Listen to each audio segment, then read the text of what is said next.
బాధితులల్లో ఆగమైన జీవులు మానవ జీవనమే తప్పిదముతోని జరిగే ఈ విస్ఫోటనమే ఇంత దారుణానికి ఒడిగట్టిన ఓ మానవా,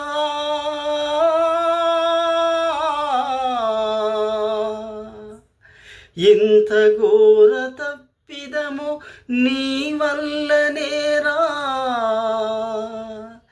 లక్షలాది ప్రజలు ఆగమైతుండెను. ఓ మానవా, డబ్బు మీదనే ఇంత ఆశ ఎందుకురా? నువ్వు వెళ్ళేటప్పుడు ఏమి తీసు కెల్లవురా? ఓ మానవా, డబ్బు నీకు వస్తుందని విర్రవీగినావురా ఓ మానవుడా.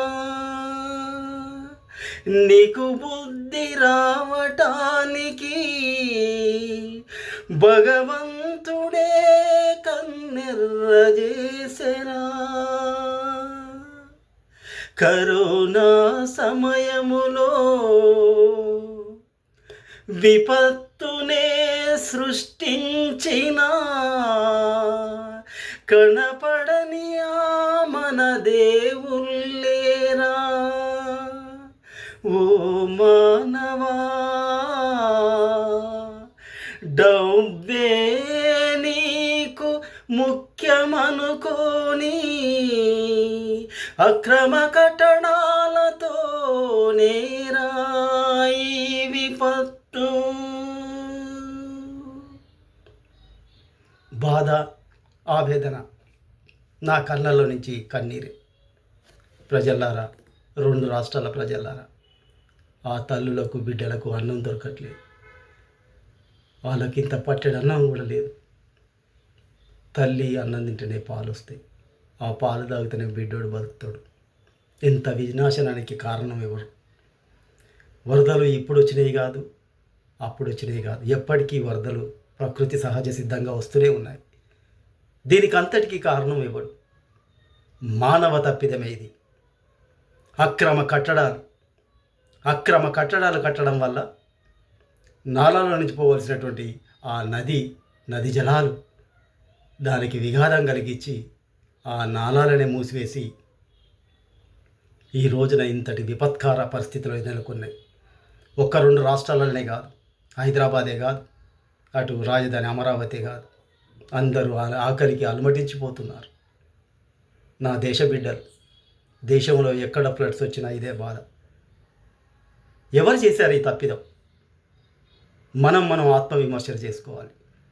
నేను ఇదేదో ప్రకటన కోసమో నా పేరు ప్రఖ్యాతల కొరకు కాదు. కనీసం మేధావులు అనబడేవారు, యువత ముందుండి నా జనులకు, నా ప్రజలకు, మన ప్రజలకు, ఈ భూమిపుత్రులకు పట్టెడు అన్నం ఇచ్చి వాళ్ళని ఆదుకోవాలని, నిజమైన హీరోలు కావాలని మీకు అందరికీ మీ పాదాలకు వందనాలు తెలియజేసుకుంటూ మీ పాదాలకు మొక్కుతున్నాను. ఈ రోజున అందరి ప్రజలు చర్చిలలో, దేవాలయాలలో, మసీదులలో, గురుద్వారాలలో, పెద్దమ్మ తల్లి టెంపుల్లలో అందరి దేవుళ్ళను మొక్కుతున్నాం. ఆ ప్రజలు సంతోషంగా ఉండాలి, వాళ్ళకి ఎటువంటి బాధ రావద్దు అని ఈ రోజున అన్ని వర్గాల మతాల వారు ప్రార్థిస్తున్నారు. ఎస్, వాస్తవమే. దీనికి అంతటి కూడా కారణం ప్రజాపాలకులకు ఎన్నికైనటువంటి ప్రజాప్రతినిధులే ఈ కట్టడాలకు పర్మిషన్ ఇచ్చారు.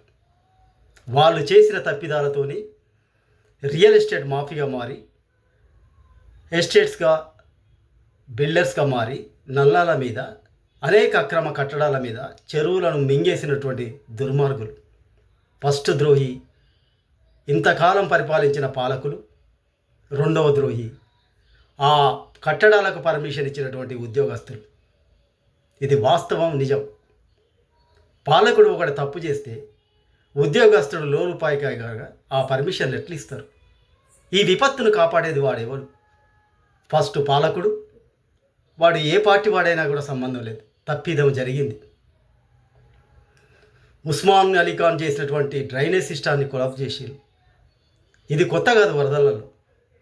వరదలు చాలా వచ్చిపోయాయి. అంతకన్నా మించిన వరద వచ్చింది హైదరాబాద్. ఇప్పుడు వీళ్ళ తప్పిదాల వల్ల, మానవ తప్పిదాల వల్ల, ఇక్కడ తెలంగాణలో తప్పిదం కాదు, అటు ఆంధ్ర ప్రజలలో కూడా డబ్బు అహంకారంతో బిల్డర్స్, రియల్ ఎస్టేట్ మాఫియాగాన్లు ఈ తప్పిదం చేసిండ్రు. ఈ విపత్తు కారణకు వీళ్ళే. పర్మిషన్ ఇచ్చిన పాలకులు తప్పు చేశారు. పర్మిషన్ కొరకు ఉద్యోగస్తులు కూడా, ఆ ప్రాంతంలో వచ్చిన పర్మిషన్ ఇచ్చినటువంటి ఉద్యోగస్తులు కూడా నేరస్తులే. ఇంకా ఘోరమైన విపత్తు జరగబోతుంది. ఎట్టి పరిస్థితుల హైదరాబాద్కి హైడ్రా అవసరం కాదు. ప్రతి విలేజ్ డిస్టిక్లలో మా వరంగల్ జిల్లా మునిగిపోయింది. మా వరంగల్ జిల్లా కాదు, 2 రాష్ట్రాలు ఈ దేశానికి సంబంధించినటువంటి విపత్కరమైనటువంటి విపత్తు సృష్టించినటువంటి వరద మానవ తప్పిదమేది. వర్షం పడితే తన పని తాను ప్రవహించుకుంటూ దానికి ఉన్నటువంటి వెసులుబాటుతో సముద్రాలలో కలిసిపోయేది. ఇది మానవ తప్పిదమే, పాలకుల తప్పిదమే. ప్రశ్నించాలి. ఓ తెలుగు రాష్ట్రాల్లో ఉన్నటువంటి ఓ అన్నలారా, ఓ అయ్యలారా, ఓ అన్నలారా, ఆకలితో ఆ బిడ్డలు అలమటించిపోతున్నారు. మీకు చేతులెత్తి మొక్కుతున్నాం. నిజమైన హీరోలు అనిపించుకోండి. వాళ్ళకు చేతనిచ్చండి. ఇంత పట్టడి అన్నం పెట్టండి. వాళ్ళను సురక్షిత ప్రాంతాలకు తరలించండి. దయచేసి తల్లికి, బిడ్డకు, తండ్రికి, కొడుకు, వల్లునికి, మామకు, చెల్లెకు, అందరికీ దూరం అవుతున్నటువంటి వ్యవస్థ. కరెంటు లేదు, చీకటి వ్యవస్థ. ఏ ముప్పు ఎప్పుడు వస్తుందో తెలియదు. ఈ మానవ తప్పిదమే ఈ రోజున విపత్తుకు కారణం. వాస్తవానికి కన్నీళ్ళు వస్తున్నాయి నా బాధల నుంచి, నా కడుపులో నుంచి దేవులాటేది. అసలైన తొలి వెలుగు.